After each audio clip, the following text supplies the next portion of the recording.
Since 2014, I've spent easily thousands, if not tens of thousands on Fiverr. It's an all-in-one done-for-you platform connecting freelancers with customers, but it hasn't been an easy road all the time, and I know that there is a lot of a stigma surrounding Fiverr. I address that. I know there's an issue, but do those issues still exist, or can I be able to help you break through that and actually leverage the platform in a very meaningful way? You're going to get all that information in today's podcast, so make sure you stay tuned. What's up? It's Dale here, and I'm just tickled to death. You took a little bit of time out your day to spend a little bit of time with me to talk about my favorite thing in self-publishing. Hey, folks, I don't have a sponsor spot or nothing else like that, so I just want to let you know that today, if you want to help support the cause, you want to be a sponsor of this podcast here, an indirect sponsor, visit my affiliate link at dalelinks.com/list. That's actually my curated list of Fiverr sellers. These are Fiverr sellers that I continue to trust and use on a regular basis. And I add and I remove people on there on a regular basis. Actually, I've never removed anybody because they've all been great sellers. So at any rate, go ahead, dalelinks.com/list. Let's just jump right into things. If you've never heard of Fiverr before, I think it's important that we go ahead and discuss what exactly that is, because you're probably going, Fiverr, what? Wait. In their words, Fiverr says that they're an online marketplace that's changing how the world works together. Fiverr's platform connects businesses with on-demand freelance talent. They essentially offer anything for self-publishing services. That's why I've primarily used them, including book cover design, editing, marketing. Heck, you guys have seen some of these videos before over on my main channel. And not to mention, I get graphic design and videos done. There's so much. I mean, even in my background, the pictures and the pop art that I actually had designed, I did that through Fiverr. And, if you want to find something completely bizarre or off topic, you look up the chocolate sauce guy. I don't know if he's still around. He used to just wear a Speedo and he would just pour chocolate sauce all over himself while singing happy birthday to you. You're probably laughing and thinking that's not true. Yeah. I don't know if chocolate guy is around anymore, but SoCal Jesus is, in case you want to put together a funny Jesus message. It's actually uncanny how SoCal Jesus really does look like a Jesus. But at any rate, this shows you that there's so much opportunity and so much available. Heck, my introduction to Fiverr came back when I first got into the business, and I was following a lot of YouTubers. And I believe at the time I was a pretty big fan of a gentleman named Jason Brock, who later became my mentor in the business, and started working closely with him. I believe it was him. And there was probably other YouTubers that were sharing this. Now, I saw the platform and I was like, oh my gosh. The principle of the platform is that for $5, you can get an amazing thing done for you. Now, it's not that it's just $5, okay? Maybe it started out at that way, but believe it or not, it actually increased, because my first ever gig that I did was $20 on November 2nd of 2014. I actually had them do a video intro for me, and it was for my publishing, quote unquote, publishing company, One Jack Monkey. And it was really cool. It had the graphic put on it. I think I was eventually going to do like a YouTube channel for that. I don't know where I was going with it. At that time, I was just like, I'm just going to go ahead and do this. I went back and watched the video. It was pretty cool. It was pretty neat. I liked it. But did I ever use it? Probably not. But you fast forward, I started getting some more gigs. And I started getting kind of the seedy area of Fiverr back then. And it was a little bit less policed than what it is now. Now it's much better. They're tightening down on some stuff, some, black hat tactics. So I found some like, get some traffic over to your website. And I was like, done deal. I would like that. It was like 100% real traffic. Fantastic. Yeah, that one got me in trouble. Yeah. Believe it or not, Google saw this insane amount of traffic just bump up over onto the website for no real reason. There was no new publication. There was no new blog post, but it bumped up. And I actually got a very stern notice from Google pretty much saying, hey, you're not going to be able to serve ads ever on your website. Forget about it. You just violated our rules. And I was like, oh my gosh, they said this is legit traffic. I thought it was good. So I think when you go through and you're looking at some of these gigs, I highly, highly, highly recommend that you, at the very minimum, make sure that you go, oh, is this too good to be true? Is this not too good to be true? Again, I have got my curated list, so you're not going to find traffic services for your website because none of that stuff is legit in my opinion. Now other ways, sure, doing backlinks, stuff like that, that's probably going to be fine, but even then it's kind of questionable.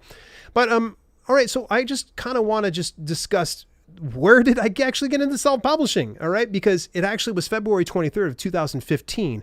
I'd already been hooked. I was buying stuff like crazy. I even got, some picture design sent to some friends for Christmas. It was so cool. But my first cover design ran me $5.50.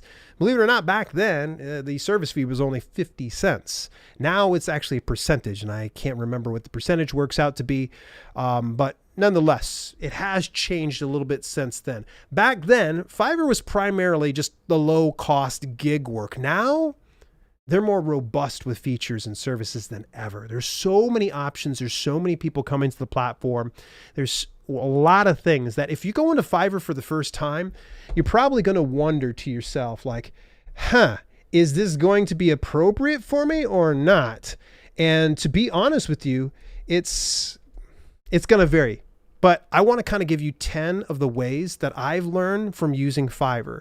That way you could take some of these lessons I picked up. So 10 of them. Number 1, low prices doesn't always equal low value. All right. Look, folks, if you're listening or watching from the comforts of the US, I totally understand that $5 is probably not going to pay your bills. But you go over to other areas where the value of the dollar is considerably less. So for instance, folks over in the Philippines, I have some Filipino listeners as well. Philippines, $5 stretches way better. Now, that's not to say that we're sitting here trying to abuse these folks. They are wanting this work. And there are some folks that will charge even higher. If you feel bad about paying too little for a gig to somebody, tip them. Tip them big time. That's probably a good idea. Anyways, so you just want to bear in mind, low prices don't always equal low value, because believe it or not, I've actually bought some higher priced gigs and was less than happy about them. One time I ordered an editor, did not like her work. I would have had a better job by just tossing it through Grammarly or a Pro Writing Aid or something like that. But it's going to happen. How you vet through the sellers that you're going to use is what's going to make the biggest difference. So number 2, check the reviews. Absolutely. You need to see the reviews of each seller on the given gig. So it's readily available. I highly recommend you go on down, see why people are turned off by them. I go automatically to the 1-star or the 2-star reviews. Anything below 3-star, I want to find out what happened. Was the gig late? Did the seller provide something that didn't look like their specific product, service, or something like that? I want to look at those reviews. If you're seeing a good amount of reviews on a particular page that you're going to buy from somebody on, that's great. If you really want to make sure this person is beyond a shadow of a doubt really good and made for you, click on their profile. Go to their profile and check out their other gigs. How are they delivering? So I highly recommend always going, check the reviews before making any purchases and such. And by the way, leave reviews for sellers and be blunt, be honest. Don't allow someone to bully you into making a 5-star review if they gave you 3-star service. Make sense? Number 3, look at the orders in the queue. You are probably going to get a good sense about how well a seller is able to deliver the goods. For me, I really will pay attention to that queue if I'm brand new to this person. Like, I see there's 100 gigs inside their queue. By the way, you see this near the reviews at the very top of the seller's page. But if you see there's 100 there and you've never worked with this person before, either A, reach out to them and say, hey, what's the deal on this? I see you got a lot of orders in your queue. Can you be able to take me on? Or B, you could just take a gamble, hope for the best. If I've worked with somebody numerous times though, and I've seen the queue is 100% full, I'll probably just put the order in, because each Fiverr seller is able to pause a gig in the event that they're not able to accommodate all of the buyers. Now, speaking of number 4, contact the seller. I actually kind of covered that in this past one, but it always helps to clarify and get on the same page with the seller before you purchase your product, especially if it's a higher ticket item or something like editing or book cover design, because you want to make sure that you're on the same page with them. Contact the seller. And this is also a great way to, first of all, test them out. See how responsive they are. If you ended up sending something to the seller and you get a response 1 week from now, how likely are they to go ahead and complete your gig on time? Just putting that one out there. Number 5, detailed briefs. Now I'm not talking about the detailed briefs that I went over and bought at Walmart the other day. I'm actually talking about things when you're putting together that gig, you need to be very specific. If you're doing book cover design, share with them all of the different covers that you like and you feel it needs to best embody in your own cover. You need to send them any links to images that you want to use or have purchased. Be as detailed as possible, because otherwise, don't be surprised if you get delivered something that you're a little underwhelmed by. We'll just go ahead and put it that way. Number 6, collaboration is sometimes needed. Now, this means that every now and then you're going to need to actually have a give and take relationship with the seller in order for this to actually work really, really well. So what I would recommend is get the Fiverr app. If you put in an order, get the Fiverr app put on your phone. Turn push notifications on. So that way, when you put in a gig and someone responds to you or the seller says, hey, I need X, Y, and Z, you've already got it over on the Fiverr app, boom, boom, boom, and we can go ahead and get it done. Work with your seller, all right? Because otherwise, they're just going to try to give you the best they can with the very little information that you've given to them. Number 7, never, ever, ever approve a gig without being 100% happy. Be 100% happy. If you aren't 100% happy, it is no skin off of your back to communicate this with the seller. You paid them, whether it's $5 or $5,000. You need to be happy. Here's the catch. All sellers will send your gig for approval to you. In other words, I've finished this. I need you to approve this. There is a 72-hour window for you to approve it, or it automatically approves. Here's the issue. If you just let it sit there for those 3 days, it automatically approves. You can't open that up. You can't ask for any changes to be made. It becomes an entire mess. Not to mention, if you're wanting to get refunds, it becomes even messier because, I mean, it's already approved. It's already went through. So you've essentially said, hey, that's fine. We're going to wash our hands of this. Speaking of refunds, just a real quick off note thing here. Refunds, when you go to get a refund, they do not charge your card back. They'll only give you account credits.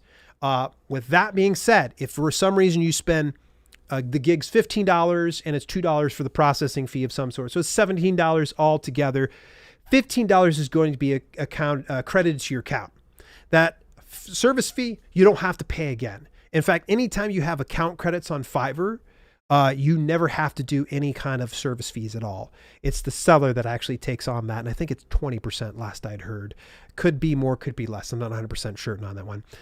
Number 8 here. Watch out for Fiverr recommendations, Fiverr's Choice, and Fiverr Pros. Now, the reason why I say this is if you end up buying a book cover gig, chances are likely there are gigs that are related to that specific item that are very similar that other people are happy with. So chances are very likely when you land on a page, whether you used it or not, you can scroll down to the bottom and they'll have recommended on there. Take a look at that. It's almost like Also Bots on Amazon, but for Fiverr. Now, Fiverr's Choice is specific gigs that they've been happy with time and again, so they endorse that, and there's a special stamp on them. And then there are Fiverr Pros, who usually come at a higher premium. So, for instance, my cover designer, Marco, actually works there, and it runs for, let's see here, ebook, audiobook, hardcover, and paperback, about $800 plus additional social media stuff. He's a Fiverr Pro. He comes at a higher premium. I like it. It's my preference. If you don't want to use Fiverr Pros, I totally get it. But in the event that you have the discretionary expense, definitely dip into the Fiverr Pro pool, because you're going to find that actually there's some really good people on there. So anyway, just think of those Fiverr things as just a way of Fiverr saying, yeah, we stand behind this person. Not to say that they don't stand behind any of the other sellers. The other sellers don't come as vetted though, as these ones are. Number 9. Hey, guess what? When you sell on Fiverr, there's no fee when you're using credits. Remember, I just told you that not too long ago? If you actually become a seller on there. So let's say, for instance, that you're a great graphic design artist, or maybe you're a good editor, or maybe you want to do beta reading and such like that. You could put those gigs up there. Someone goes and buys this through you. You're going to get credits into your account, and you can either A, send it over to your PayPal and it's going to cost fees and such like that. Or B, you keep it on Fiverr and you use that for all the gigs that you want to use thereafter. I was a level 2 seller for about a year or two over on Fiverr between 2015 and 2016. And it treated me really well. And there was numerous projects I was able to do because of doing Fiverr gigs. Last but not least, number 10 is Fiverr affiliates. All right. If you like a brand, service, or product, and you would like to promote it and get paid for every time someone purchases something through your link, it's called affiliate marketing. Fiverr actually has their own affiliate program. I've used it already now for a couple of years. No, you don't get credits. All right. So when someone buys something through your affiliate link, it does not credit it to you, but you can get it sent to your PayPal and I think bank account as well. So if there's a specific service that you have liked and you enjoyed, chances are very likely you know another author out there. You're probably going to say to him, ooh, I love Olivia Pro Design. She does fantastic fantasy book covers. I wouldn't go without her. Go check her out. Give them that link and they go in. They're going to make that purchase anyways, and you're going to get a small percentage of it. By the way, to become a Fiverr affiliate, go to dalelinks.com/Fiverr affiliate and get signed up today. You want more details about Fiverr affiliate program, we can always just do an entire video about it because it is quite the lucrative opportunity. It's probably one of the best affiliate programs, in my opinion, that I've actually worked with, and I work with dozens of them. Here's my final thoughts as we start to wrap up here, folks. Fiverr is not just some cheap, low-quality platform people use to get questionable services. The opportunities coming from the site goes in so many directions. It's truly up to you on how you use it. Giving you quite a few tips. If you want to take advantage of what they have available there, and my curated list of sellers is a good place to start, go over to dalelinks.com/list. Hey, next week, we're going to be jumping into book cover design. I've used a lot of book cover design service, and Fiverr's one of them. But who does the best out of them? We're going to cover some of those ones next week.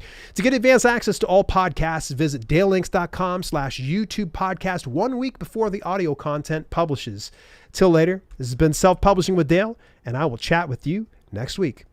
Hey, thanks so much for tuning in. Special shout out to my channel members for both the podcast channel and the main channel. Without your support, some projects we do at Self-Publishing with Dale would be much harder to fund. If you want to contribute to the cause, visit dalelinks.com/memberships for details and get your on-screen shout out at the end of each broadcast.